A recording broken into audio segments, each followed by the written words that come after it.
Good morning for all students. अगले video में हम लोग क्लास 11 के पहला चैप्टर समूचे सेट में समूचे के निर्माण के रूप में पढ़े थे। उनमें दो विधियां पढ़े थे, तालिका विधि और एक गुण विधि। और आज हम लोग समूचे के प्रकार पढ़ेंगे। समूचे के प्रकार।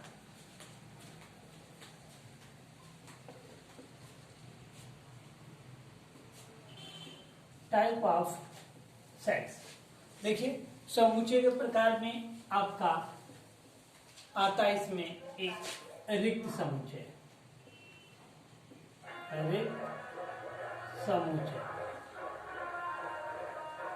रिक्त समुच्चय इसको आप इंग्लिश में भी लिख सकते हैं।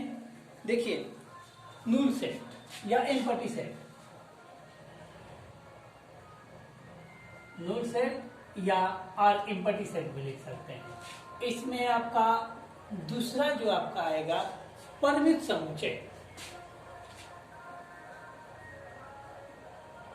परिमित समुच्चय दूसरा आपका क्या मिलता है? परिमित समुच्चय, फिनिट सेट।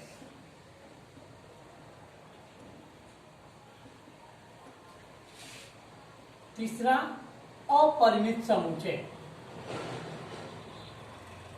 अपरिमित समुच्चय,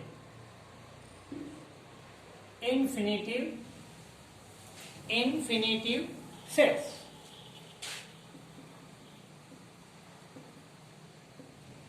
इन्फिनिटिव सेट्स।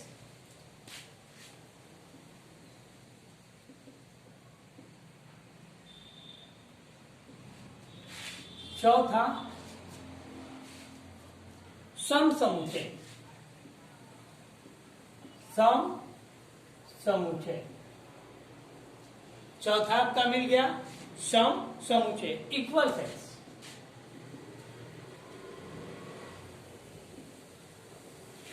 फाइव नंबर आपका सम समुच्चय के बाद से अगर हम लोग चलते हैं तो 5 नंबर इसमें आपको मिलता है। ठीक, सम समुच्चय हो गया, परिमित समुच्चय हो गया। अब हम लोग ऐसा करते हैं कि इसमें एक एकल समुच्चय, एकल समुच्चय। एकल समुच्चय के बाद से देखिए, एकल समुच्चय, इस सम समुच्चय को कितने लोग समान समुच्चय भी कहते हैं। अब आपका आता है एकल समुच्चय, सिंगल टोन। देखिए, इसका इंग्लिश जो होता है सिंगल टोन।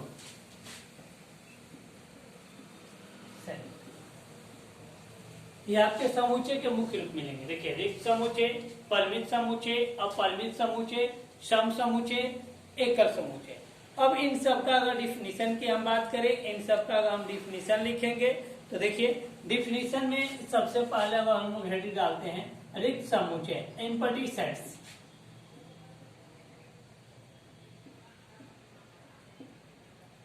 देखिए, इसके नाम से रिक्त, रिक्त मतलब हम लोग पढ़े हैं कि खाली। रिक्त मतलब होता है क्या? खाली। इससे पहले हम लोग जो समुच्चय पढ़े थे तो उसमें एक अवयव की बात आई थी कि सेट्स का अवयव। तो इसी तरह से अगर हम रिक्त समुच्चय की बात करेंगे तो कहेंगे कि ऐसा समुच्चय, देखिए इसका डिफिनेशन में क्या देंगे कि ऐसा समुच्चय जिसमें कोई भी अवयव ना हो। ऐसा समुच्चय जिसमें कोई भी अवयव न हो। देखिए, कोई भी अवयव न हो, उसे एम्प्टी सेट्स या रिक्त समुच्चय कहते हैं। रिक्त समुच्चय कहते हैं।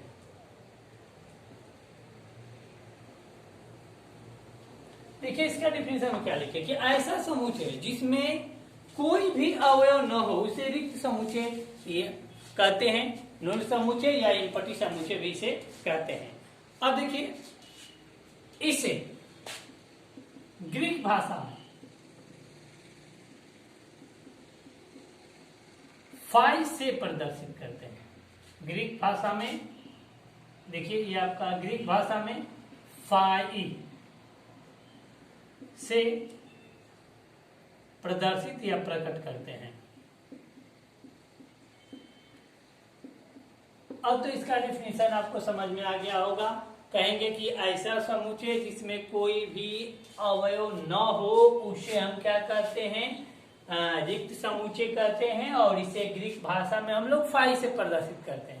जैसे एग्जाम्पल में आप देख लीजिए, एक समुच्चय हमने ए ले लिया, इसको ऐसे लिख दिया, तो यहाँ पे देखिए इसमें ये जो आप मजेदार क्वेश्चन में लिखे इसमें कोई अवयव नहीं है, तो इसे हम रिक्त समुच्चय नहीं। अगर इसमें अगर हम कुछ भी एक डॉट का भी अगर निशान दे दें तो कहेंगे कि रिक्त समुच्चय नहीं है। इसमें आपका कुछ भी होना चाहिए, एकदम ब्लैंक होना चाहिए, तो इसे हम क्या कहेंगे, रिक्त समुच्चय। या इसे ऐसे भी लिख सकते हैं कि A इक्वल टू फाई।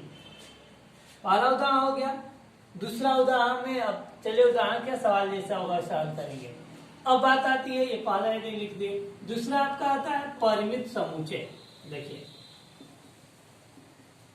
परिमित समुच्चय, फिनिटिव सेट्स। देखिए परिमित समुच्चय, इसका डेफिनेशन लेंगे कि ऐसा समुच्चय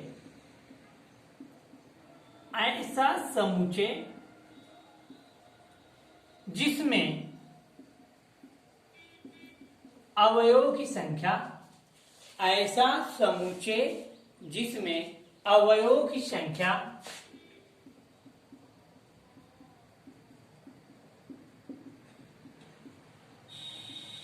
सीमित हो, उसे परिमित समुच्चय कहते हैं। उसे परिमित समुच्चय कहते हैं।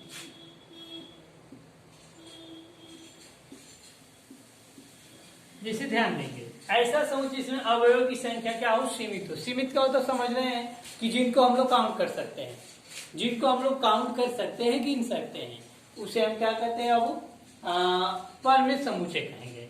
या ऐसा भी कह सकते हैं कि ऐसा समुच्चय जिसके अवयवों की संख्या शुरू से लेकर अंत तक हम गिन सकते हैं, उसे हम क्या कहेंगे, परिमित समुच्चय कहेंगे। जैसे आप एग्जाम्पल में इसका ले सकते हैं, जैसे A इक्वल टू हमने लिख दिया 1 2 3 4 5 6 7, तो देखिए इसको हम कहेंगे परिमित है। क्यों? क्योंकि इसमें अवयव संख्या देखिए शुरू से हमने स्टार्ट किया 1 2 3 4 5 6 7, इसको शुरू से स्टार्ट करके अंत तक हमने इसका काउंटिंग कर दिया, तो इसे कहेंगे ये परिमित समुच्चय है। ये आपका क्या है, परिमित समुच्चय है। अब इसी प्रकार से अब परिमित की बात आती है क्या जी, अपरिमित समुच्चय। ध्यान देंगे, अगला आपका क्या है, अपरिमित समुच्चय। अपरिमित समुच्चय, तो इसका डेफिनेशन में हम लिखेंगे कि ऐसा समुच्चय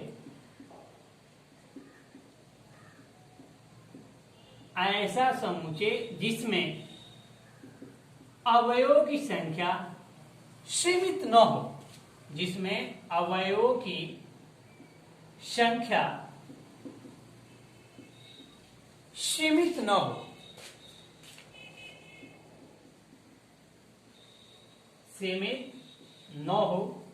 उसे अपरिमित समुच्चय कहते हैं।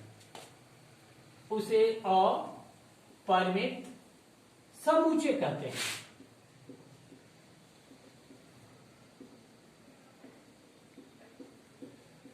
देखिए इसका डेफिनेशन हमने क्या लिखा, ऐसा समुच्चय इसमें अवयव की संख्या सीमित न हो। सीमित न हो अर्थात असीमित हो, जिसका कोई लिमिट्स न हो।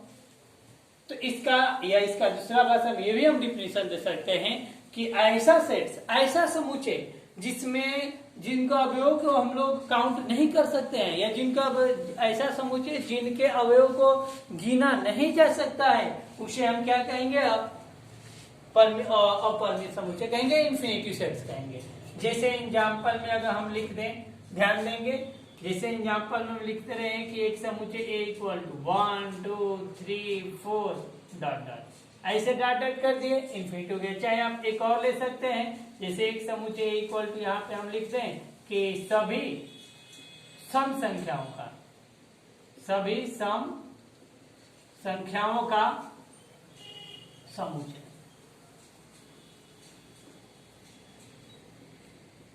ठीक, तो ये भी आपका क्या है, अपरिमित समुच्चय है। अपरिमित अपरिमित के बाद अब एक आता है आपका सम समुच्चय। ध्यान देंगे आगे,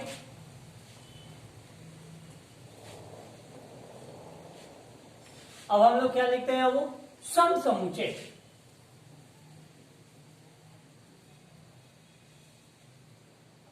इक्वल सेट्स, सम समुच्चय इक्वल सेट्स, इसको सम या कितने लोग इसके नाम समान समुच्चय के भी नाम से जानते हैं, समान समुच्चय।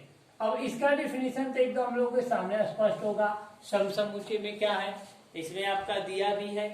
ठीक है, कि अब देखिए जब समानता की बात होती है, सम की बात करेंगे, जब समानता की बात होगी तो कभी भी समानता की बात होती है तो वहां पे कम से कम दो व्यक्ति अनिवार्य है। जैसे मान लीजिए जहां भी समान की बात हो वहां कंपेयर होगा। अगर एक स्वयं में किसी व्यक्ति में तो समान दिखा नहीं सकते, हम लोग कंपेयर कर नहीं सकते हैं, इसीलिए जब सम समुच्चय या समान समुच्चय की बात होगी तो कम से कम दो समुच्चय वहां पे आपके होने चाहिए। तो इसका डिफिनीशन हम लोग ये दे सकते हैं कि यदि दो समुच्चयों, देखिए यदि दो समुच्चयों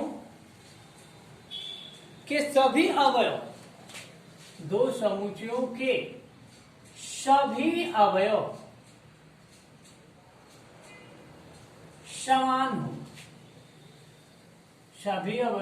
समान हो तो उस समुच्चय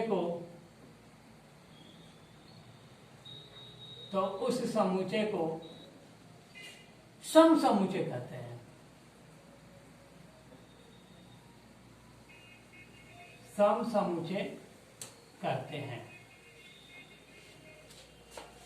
जैसे यहां पे मान लीजिए हम एग्जाम्पल में आपको दे दिए। ठीक, एग्जाम्पल में जैसे हम लोग लिखते रहे हैं कि कोई कुछ भी आप ले लीजिए, जैसे हमने कहा दिया कि x एक चर है जो किससे संबंध रख रहा है, a से, x बिलोंग्स टू a, और आगे फिर कर दे कि x बिलोंग्स टू b, तो हम यहाँ पे ये दिखाएंगे कि x बिलोंग्स टू a और x बिलोंग्स टू b, या x आपका समुच्चय a में भी उपस्थित है और समुच्चय b में भी है, इसलिए कहेंगे कि ये दोनों समुच्चय क्या है, समान है। ठीक, अब एक बात और याद रखेंगे, सिर्फ अवयव, सभी अवयव समान होना चाहिए और उनकी संख्या भी आपस में क्या होनी चाहिए, बराबर होनी चाहिए। अब आगे बात चलता है आपका, एक लिखे थे एकल समुच्चय, ध्यान देंगे इस पे, एकल समुच्चय।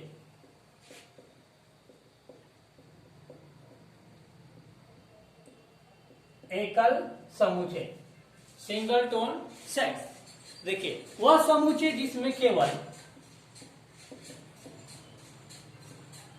वह समुच्चय जिसमें केवल एक ही अवयव हो, एक ही अवयव हो, उसे एकल समुच्चय कहते हैं। एक ही अवयव हो उसे एकल समुच्चय कहते हैं।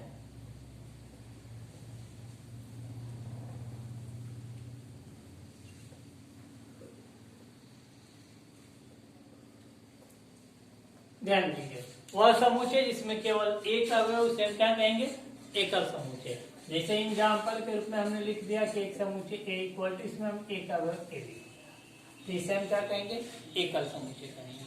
ठीक है ना। एक और उदाहरण पर मान लीजिए लिख दिया, जैसे a इक्वल टू हमने लिख दिया ऐसे 5, तो ये भी आपका एकल समुच्चय। ध्यान देंगे जैसे हमने यहाँ पे लिखा था रिक्त समुच्चय में कि इसे 5 से प्रदर्शित करते हैं, यहाँ पे भी 5 हम लिखे हैं, लेकिन ये 5 आपका बजरा कोष्ठ के ब्रैकेट के अंदर आ गया, तो यह एक अवयव का काम किया, तो इसे हम रिक्त समुच्चय नहीं कहेंगे, एकल समुच्चय कहेंगे। इस बात को आप लोग याद रखिएगा। ठीक, अब इसी प्रकार से हम लोग इस पे चाहें तो कुछ क्वेश्चन भी सॉल्व कर सकते हैं। अभी इसमें जो अभी कुछ परिभाषाएं हैं, जैसे उपसमुच्चय जो भी है, अगले नेक्स्ट वीडियो हम लोग पढ़ेंगे, लेकिन तब तक इतना जो डिफिनीशन पढ़े, इस पे कुछ क्वेश्चन हम उदाहरण के रूप में सॉल्व कर दे रहे हैं। बाकी आप लोग साफ कीजिएगा। देखिए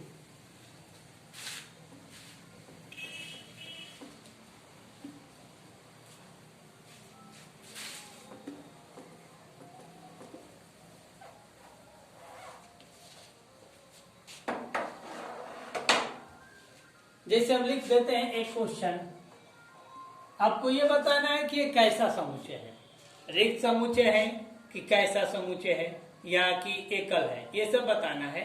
जैसे एक लिख दिए हम कि ए बराबर, देखिए चाहे निम्नलिखित में क्वेश्चन लिख दे रहे हैं, निम्नलिखित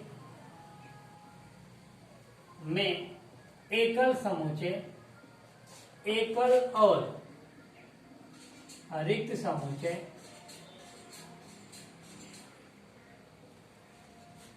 बताइए। जैसे आपका क्वेश्चन नंबर 1, पहले हम ब्लैक बोर्ड पर क्वेश्चन लिख रहे हैं। क्वेश्चन नंबर 1, समुच्चय ए इक्वल टू, देखिए समुच्चय A equal to x such that x square equal to 4, x such that x square equal to 4, x एक विषम संख्या है, एक्स एक विषम संख्या है।